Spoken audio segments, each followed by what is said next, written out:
Là, c'est le moment, si vous le souhaitez, de vous exprimer, si vous avez envie de réagir à ce que vous venez d'entendre, que les amateurs de post-it ne quittent pas la salle, s'il vous plaît.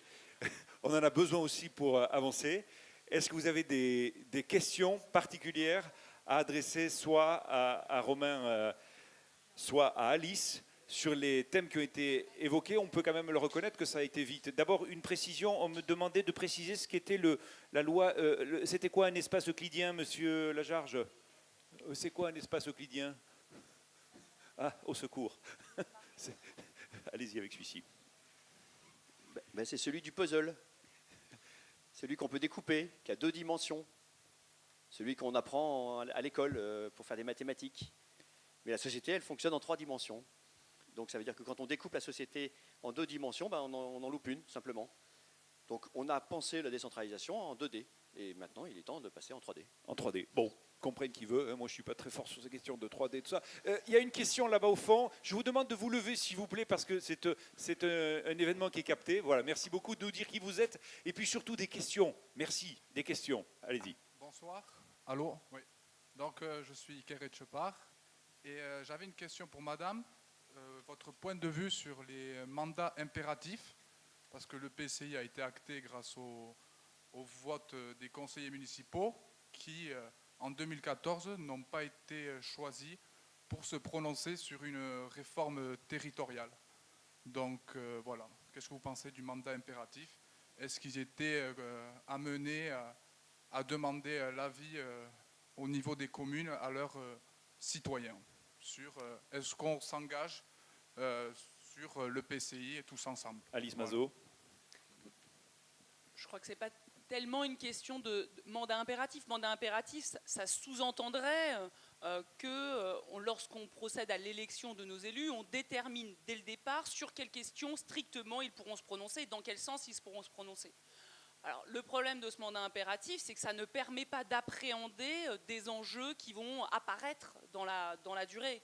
Après, sur la légitimité, effectivement, des élus à participer à une réforme territoriale qui intervient en cours de route, je crois qu'effectivement, après moi je ne suis pas spécialiste du tout de ce qui se passe, on peut imaginer, ce n'est pas une question de mandat impératif, on aurait pu imaginer à un moment que les élus souhaitent revenir vers leur population. Mais ça aurait pu être un souhait, peut-être ou pas, ça pouvait sembler utile ou pas, j'en sais rien, mais je crois qu'en tout cas, il n'était pas, le mandat impératif a le problème du fait qu'on va ajouter de la rigidité et ça ne me semble pas souhaitable. Ça réagit dans la salle. Je ne sais pas si tout le monde veut intervenir, mais ça réagit. Romain Lajarge là-dessus. Oui, un tout petit mot. En fait, effectivement, les choses sont un peu bizarrement faites dans le temps, parce que la loi MAPTAM, donc 2014, article 54 de la loi MAPTAM, prévoyait l'élection au suffrage universel direct des échelons intercommunaux. Et il fallait une loi avant la fin décembre 2016 pour pouvoir faire ça. Bon, on a compris qu'il n'y aurait pas de loi pour faire ça, donc on reste avec l'ancienne méthode de définition de la légitimité, mais avec des nouveaux périmètres d'action. Donc effectivement, il y a un vrai problème, mais qui se réglera peut-être plus tard. Un vrai problème, a-t-il dit. Allez-y, on peut, voilà. Sophie Rérad, conseillère municipale à Bayonne. Moi, j'aurais une question qui porterait sur les publics qui adhèrent à la démarche de démocratie participative. Parce que quand on regarde les expériences qui sont menées, très souvent, on passe par un cadre méthodologique que vous avez évoqué, qui va amener finalement une surreprésentation de certaines catégories socio-professionnelles qui ne sont pas représentatives de la société dans son ensemble. Et est-ce qu'on ne peut pas faire un lien entre ce que vous avez expliqué, c'est-à-dire d'une part des systèmes de participation qui sont en hausse dans la société, et d'autre part, on va dire, un détournement des urnes de la population avec une augmentation de l'abstention, ce qui fait que d'un côté, du côté des urnes, on a peut-être une partie de la population qui n'adhère pas à un système de vote qui pose aujourd'hui question, et d'autre part, on a aussi des pans entiers de la société qui sont exclus de la démocratie participative. Qui a envie de répondre, Alice Mazot? Vous avez raison sur le constat. Toutes les enquêtes qui sont faites sur les publics des formes participatives les plus classiques, type réunion publique, soulignent ce biais de représentativité. Ceux qui ne votent pas ne participent pas nécessairement non plus à ces formes-là. Parce qu'en fait, on attendrait que des gens qui ne se sentent pas légitimes pour aller voter se sentent légitimes pour prendre la parole en public. Donc on a aussi des attentes qui sont un peu déconnectées. Après, je crois qu'il y a aussi des formes de participation qui sont moins institutionnalisées, qui vont plus directement dans les espaces de vie, etc., où on peut aussi aller à la rencontre autrement de ceux qui ne vont pas se déplacer spontanément à travers les urnes. Et la deuxième chose que l'on observe, c'est que dans les expériences et là je prends les expériences de budget participatif, c'est-à-dire que là où on est allé le plus loin en matière de redistribution, là où on est allé le plus loin en termes de partage du pouvoir, là la mobilisation elle est plus importante. Donc il y a aussi une vraie question, c'est-à-dire qu'on va participer, on va se mobiliser dans ces espaces-là, parce qu'on a le sentiment qu'on va réussir à y faire quelque chose. Et donc, ça me semble quand même un enjeu. Romain Lajarge, une réaction là-dessus? Oui, c'est un peu plus compliqué. C'est vraiment elle, la spécialiste du participatif. Vous avez compris, moi j'étais plutôt sur un autre registre. Mais juste une question, est-ce qu'il y a des gens qui pourraient être intéressés par ce que le Pays Basque, en tant qu'institution, pourrait faire, mais qui ne sont pas au Pays Basque, et qui pourraient participer de là où ils sont, partout dans le monde? Et est-ce qu'on a la possibilité, du coup, d'imaginer des dispositifs de participation qui seraient donc là en 3D, excusez-moi, je reviens à ma disposition. Oui. C'est-à-dire qu'on n'a pas besoin d'être en continuité là, spatiale. Parce que s'il y a un intérêt, alors à ce moment-là, on va se retrouver dans d'autres configurations que celle de la convocation qui effectivement referme beaucoup la participation. Allez, une question encore. Merci, Pierre-Yves Gillet. J'habite à Anglette et je travaille dans un territoire hyper rural. Donc je voulais interpeller Monsieur Lajarge et à travers lui interpeller les élus. Parce que je travaille dans un établissement de santé qui est l'un des bassins de vie hyper ruraux en France. Donc quand vous parliez du rural et de l'urbain, que c'était terminé, parlons de l'hyper rural. Parce qu'effectivement, sinon on oublie un élément essentiel. Il y a 250 bassins de vie en France qui vivent l'hyper ruralité et qui ont besoin d'accès à la téléphonie, accès à Internet et accès aux services de santé. Donc je voulais vous interpeller là-dessus, Monsieur Lajarge, parce qu'effectivement la catégorisation urbain-rural est un peu dépassée, mais n'oublions pas les territoires hyper ruraux. Voilà. Et je vis en ville, donc je suis encore plus à l'aise pour en parler, puisque moi-même je vis en ville. Ouais, Anglette, c'est ici, hein, c'est l'agglomération Bayonne, Anglette-Biarritz pour vous, Romain Lajarge, si c'est clair. Donc c'est pour ça qu'il parlait d'hyper-ruralité. Mais on pense à des territoires effectivement qui sont hyper ruraux. Et là, vous vous dites qu'il n'y a pas d'opposition possible. Moi, j'ai aucun problème avec ça parce que je suis membre d'une association qui s'appelle Nouvelle Ruralité avec plein d'élus, de gauche et de droite d'ailleurs, avec des experts, avec des administratifs, etc. Et il se trouve quand ils ont commencé à négocier pour la Nouvelle Ruralité, ils ont demandé à un ministère, et ils l'ont eu, ils ont demandé les contrats de ruralité, ils les ont eu, il y a 64 mesures, il y en a déjà 30 qui sont en partie. Donc effectivement, si avec ruralité, on peut rétablir par exemple des grands équilibres budgétaires pour finir d'équiper la France, c'est quand même dingue d'imaginer qu'il y a des zones blanches téléphoniques en France alors qu'il n'y en a même presque plus dans certaines zones d'Afrique. Donc oui, effectivement, si ruralité permet de défendre ce genre de position, gardons le terme. Mais ce que je veux vous dire, c'est le sens. Vous, société civile, vous n'avez pas besoin de vous battre avec les institutions locales pour pouvoir conquérir de l'argent avec les institutions nationales. Il me semble que la société civile, elle doit produire du sens. Et donc, faites parler les gens qui sont à la campagne et qui parlent comme des urbains, pour montrer qu'effectivement, en mixant les catégories, on invente des nouvelles manières de vivre. Et ça, c'est très intéressant parce qu'on n'a pas les services publics pour ces gens-là et ces choses-là. Il faut les inventer. Il y a des nouveaux services publics à inventer si on accepte de déconstruire un peu les anciennes catégories qui avaient fabriqué les anciennes politiques publiques. Sur cette opposition rurale-ville, est-ce que vous voulez intervenir là-dessus? Parce que là, vous en laissez quelques-uns dubitatifs, forcément, sur cet aspect-là. Alice Mazot, allez-y, madame. Je vous tends le micro. Voilà. Allez-y. Bonsoir, je suis Florence Sanson. Moi, je travaille et je vis en milieu rural. J'ai travaillé en milieu urbain. Je puis vous dire que la ruralité, elle a encore un sens ici, parce qu'il y a des traditions qui sont attachées. On est un pays qui a une culture aussi qui est très forte. Et je puis vous dire que la défense de la culture basque, je la ressens beaucoup plus aujourd'hui dans le milieu rural que dans le milieu urbain.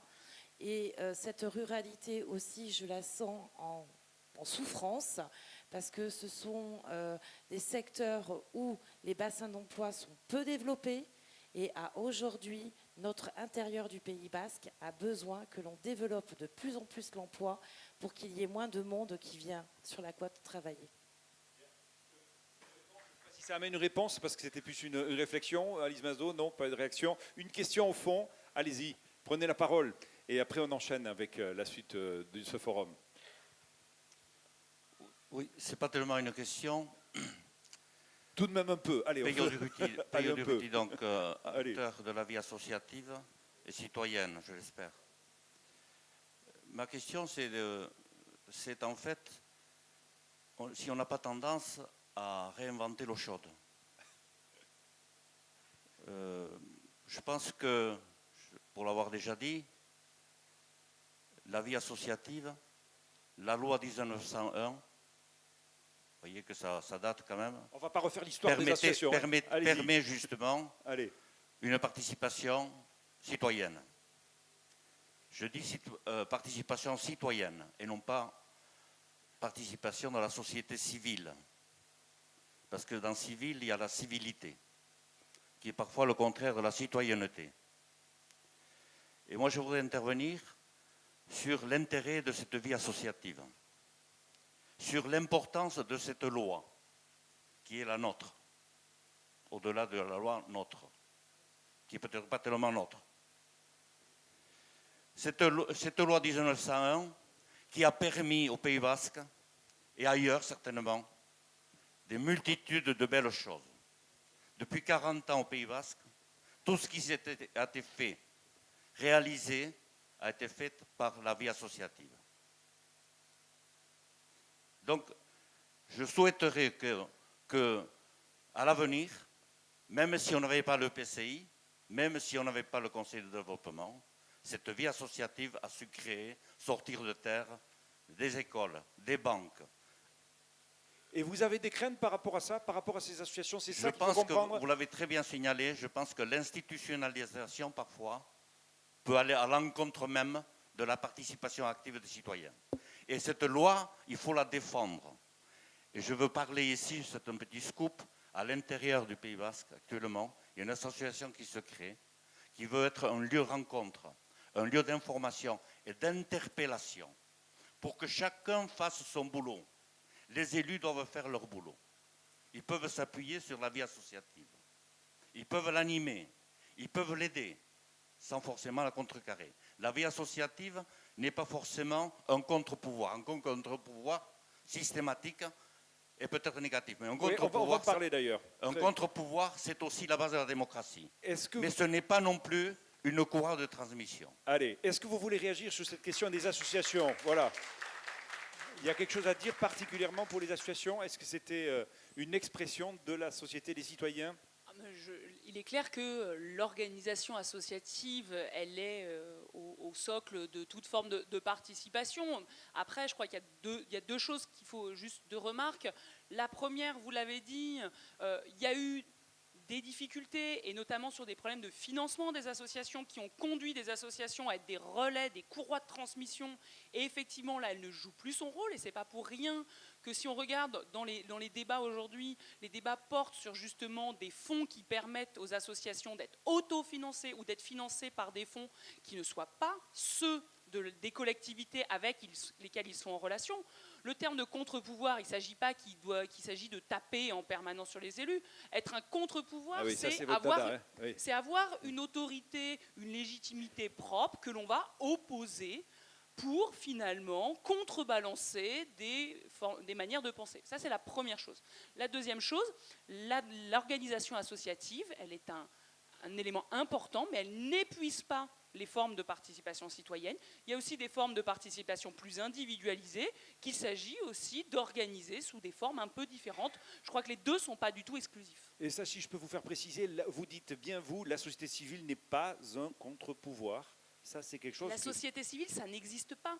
La société civile, c'est un terme qui est utilisé par les pouvoirs publics pour traduire le fait qu'ils institutionnalisent une relation avec la population. Et pas toute la population, une partie de celle-ci, on va créer des représentants. Donc, moi, je suis très embêtée avec ce terme de société civile, parce que pour moi, la société civile, elle est l'instrument, quelque part, des pouvoirs publics, parce qu'elle a été conçue pour ça. Le terme, je parle. C'est pour ça que j'éviterais, à votre place, de l'utiliser.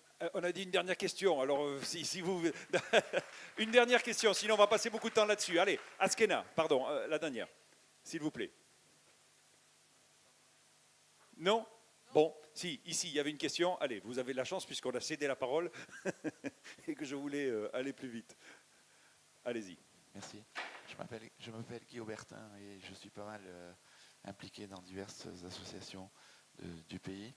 Et nos deux orateurs ont tous les deux évoqué la distance qui existait entre la population et ses représentants élus, en invoquant une raison, je crois tous les deux un peu, qui était la difficulté qu'on avait dans ce monde qui bougeait beaucoup à répondre aux attentes diverses et sociales de la population.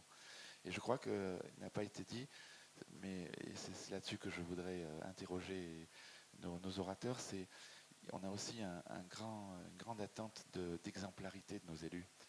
Et qu'est-ce que vous recommandez, ma question est, que recommandez-vous au Conseil de développement et à l'Assemblée que nous sommes pour qu'on progresse dans le sujet de l'exemplarité dont on a beaucoup besoin, et encore plus quand on lit les journaux de notre pays ces jours-ci. Docteur Lajarge, vous préparez votre ordonnance. Alice Mazot, vous voulez nous dire un mot là-dessus? La réponse, c'est intéressant.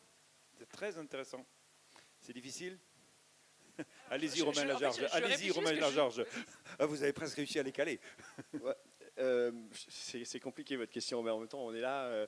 Si on s'en va, vous allez nous lancer des trucs dessus, donc faut qu'on réponde, quoi. Là, vous êtes trop nombreux en plus. J'ai envie de répondre. Il faut faire gaffe finalement à la question de l'exemplarité, parce que l'actualité, et surtout aujourd'hui quand même, on est bien obligé d'avouer que votre question est très à propos. L'exemplarité des élus est un impératif, c'est certain. Mais quand on regarde la démocratie territoriale, parce que moi c'est mon objet, je regarde comment elle fonctionne, mais c'est incroyable ce qu'il y a dans la démocratie territoriale. Il y a 500 000 bénévoles qui font fonctionner le bien commun et qui sont dans des rapports aux autres et à la société.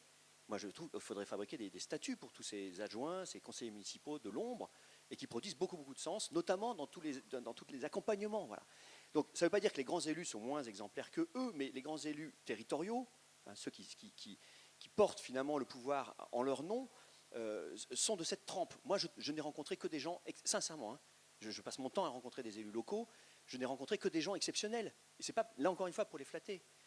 Et donc, si j'avais juste un truc à dire, ne perdez pas vos maires et les élus des petites communes, les petits élus ou les élus sans mandat des communes. Ils sont, de mon point de vue, des relais extrêmement puissants, des relais vraiment très très forts, depuis longtemps, depuis plusieurs siècles, pour pouvoir attraper ce qui est en train de se passer dans la société. Alice Mazot, un mot là-dessus. Et après, on passe aux acteurs. Alors, exemplarité, évidemment, un enjeu fondamental. Juste, de quels élus parle-t-on? Exemplarité des élus locaux qui tirent leur légitimité, ou des élus nationaux, je dirais la même chose, des élus en tout cas qui tirent leur légitimité de l'élection. Ce qu'on attend de ces élus, c'est évidemment un comportement vertueux, exemplaire, qui fasse preuve de probité, d'intégrité. Mais je dirais, on ne devrait même pas se poser la question. Évidemment, cette exemplarité-là, elle est nécessaire, mais cette exemplarité, elle est pour des élus qui tirent leur légitimité de l'élection, et donc on attend d'eux qu'ils se comportent dans la direction de l'intérêt général, dans l'intervalle électoral. Pourquoi je dis ça? Parce que ce que vous avez fait remarquer, c'est quelle exemplarité pour des élus du conseil de développement, des élus d'associations, des choses comme ça. Et là, c'est un peu différent. Parce que finalement, ce n'est pas tant l'élection qui fonde leur légitimité que leur action, que le fait qu'ils sont enracinés au sein de la population, qu'ils sont partie prenante des activités, etc. Et donc, leur légitimité et leur exemplarité, elle doit être en permanence sur cette articulation entre la population, ceux qui justement ne sont pas dans les réunions, ceux qui justement ne sont pas là au quotidien. Et donc, elle est là, l'exemplarité des élus associatifs. Merci, on peut les applaudir encore, on va les inviter à rester avec nous.